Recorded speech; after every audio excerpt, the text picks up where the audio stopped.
Hello and welcome. I am Emma Whalley-Hands and I am the Africa lead for our special situations and turnaround practice at PwC across the African continent. We're joining you today as part of a series of podcasts and blogs discussing pertinent issues within the private equity space. Last episode, which was episode 2, you will recall that we covered value creation, very much looking at levers for growth across portfolios, particularly focused on business model reinvention. Today, we are looking at value preservation, underperformance, and sometimes distress across private equity portfolios. And I'm delighted to be joined by my Associate Director, Russell Isakow. And we're going to unpack for you some tactical and practical tips and hopefully some tools and takeaways for you as you regard your own performance across your private equity portfolios. Russell, thank you for joining me, and I'm looking forward to this conversation today. Thank you, Emma. Maybe we can start off with a conversation that we have with our clients and portfolios all the time. Let's dial it back right to the beginning and start off with, when we talk about value preservation within the context of private equity, what do we mean? What are we talking about? That's a great question, Russell. And as you say, back to basics is often the best way. So within private equity, me and you very much are passionate about shifting the mindset of investment, particularly in South Africa and across the African continent. And the fact of the matter is that you cannot just rely on putting capital out there and assuming return on investment. And especially when we look at underperformance and distress, what we often see is a private equity landscape that is not set up for the intervention that they need in order to make sure that they can protect any exposures or risks to that return on investment. You often talk about exit planning. Just unpack that a little bit for us as well. Often what we see is that clients only think about their exit strategy too far along and too late in the process. And by then a lot of value is eroded and really puts the investor on the back foot. So what we recommend often, and what we have a lot of discussions around, is that exit planning should be considered upfront within the private equity context. And really the aspect of earlier intervention keeps coming up around how do you try and protect value erosion, and further, how do you ensure that you safeguard your investments and your options up front? Do you maybe want to touch on that for our audience? Absolutely. And as you say, value erosion is quite often a reactive rather than a proactive context for private equity. I think we see it a lot in banks and in workout portfolios, but actually in a private equity context where equity or capital has been put in, the assumption is that it's always going to be performing. But how do you make sure that you've got the right visibility into the right metrics, the right level of analysis and understanding of a portfolio business so that you can start to predict or foresee certain breakages in that strategy, operating model, or even the capacity of the business to execute against its promise to you? That's spot on. And looking more holistically, right?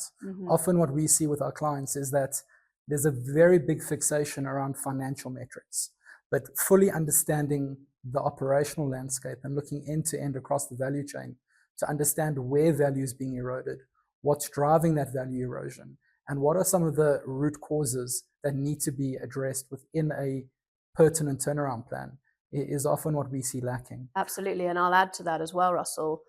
We've seen, particularly in some recent clients, when you look at that value chain, they're so focused on operating prowess that they forget actually that the upstream and downstream are quite often the most pivotal things to get right. And so the commercial aspect as well is a really critical pivot within that. We talk about turnaround plans, right? And we've probably written more turnaround plans than we'd like to admit. We've also looked at a lot of turnaround plans. What makes a turnaround plan not fit for purpose? And then perhaps we can unpack a bit about some of the best practices. A turnaround plan is often a hard thing to write from the perspective that no turnaround plan should be replicated or could be used again. So there's no real template to follow in that sense. It really is driven by the needs of the business. But what we often see is that companies aren't able to fully articulate or storyboard their turnaround plan to be able to address what are the key issues, what's driving those key issues, understand what are the interventions that should be prioritized to address these issues, and often in a cash-strapped environment, and then understand a practical roadmap around operationally what needs to be done to address the underperformance. And often that's where investors or shareholders will see a gap in terms of what they're willing to fund, because they just don't have that confidence in the plan. Completely.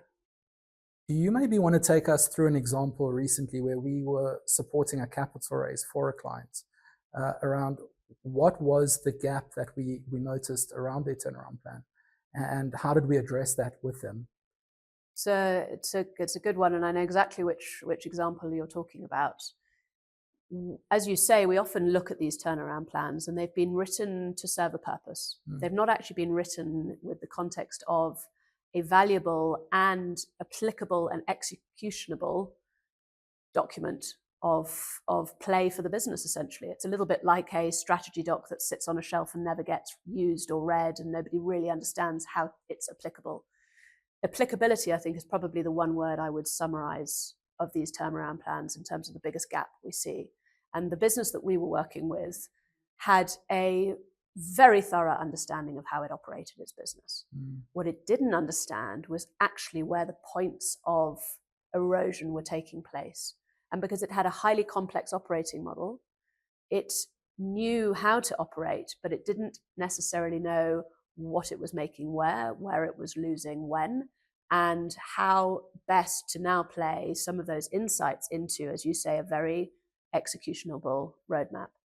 And what we did with them was that we actually sat down and we took that document that they had written, and we turned it actually into a living, breathing story about the business, and a story that could evolve with them as they made certain decisions, as they saw certain value realization, and gave them the capacity to track, demonstrate return on investment, give the shareholder the confidence that they knew what they were doing, which is often the gap. We assume that they know what they're doing, but they don't actually articulate that properly. And as a result of that, the shareholder was prepared to put in money because they knew that that money was in safe hands, but also they had a plan around which to deploy those funds. Yeah. And maybe just for our audience, the context of that, that helped support a $250 million capital raise on a bridge finance facility. So we're not talking a small amount of money either. And significant preservation of jobs. That's spot on. So a lot of what we've spoken to has spoken to the what. So within a plan, what needs to be done, where value is going to come from, what are the value creation levers. So our audience probably knows very well the cost optimization levers, the liquidity needs of the business. But often what we've also seen as a gap, and we've discussed, is the how. Yes. Do you maybe want to touch on that and how we look at that a little bit differently and promote within our clients and portfolios a different way of thinking on that? So I don't want to spend too much more time on the turnaround plan itself. Really, that's the living, breathing document. Important, practical, and is the gospel. It gives you all of the insights you need to make and take certain decisions. But the other two critical pillars that exist in the turnaround space are governance and actually mobilization. I'm going to unpack mobilization a little bit, and perhaps you can talk a little bit to the governance side of things. Happy. On the mobilization side, what I'm referring to is actually the people aspect. And that people aspect is the play from the shareholder, the board, the executive team, and down to the staff. What expectations are you setting in the business? How are you actually measuring and incentivizing the right behaviors around those expectations? How are you making sure that your board and your executive team are marching to the same beat? How often have we seen them marching in completely different directions? And often by the time it comes to turnaround, they're actually competing against each other with the shareholder sort of sitting in the middle as a bit of a sort of mediator, rather than it actually adding value at that stage. Yeah, that latent disconnect between shareholder, board, and your executive team. And I think maybe just to add to that, the aspect of getting people excited and mobilized and energized about the plan.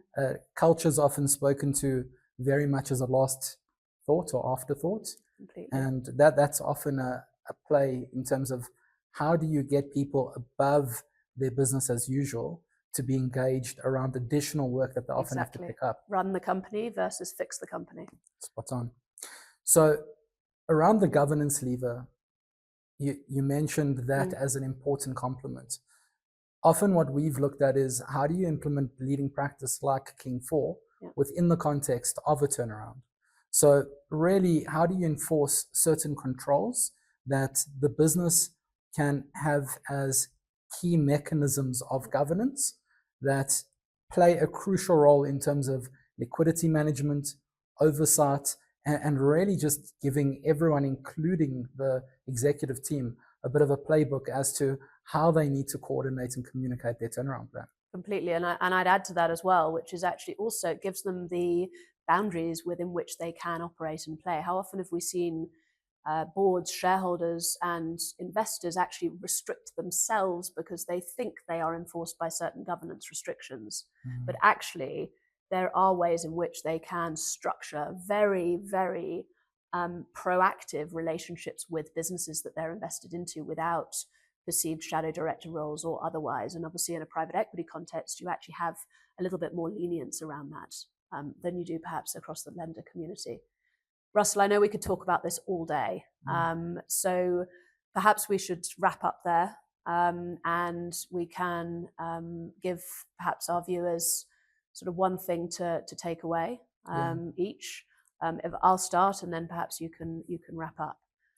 So look, I think having heard a few of the tools and tactics that we've been talking about, really it boils down to the one thing that I'm most passionate about, and that is making sure that you are not only absolutely clear about what problem it is you are trying to solve for, but you also have the right people in place to either tell you how to or support you with executing the how.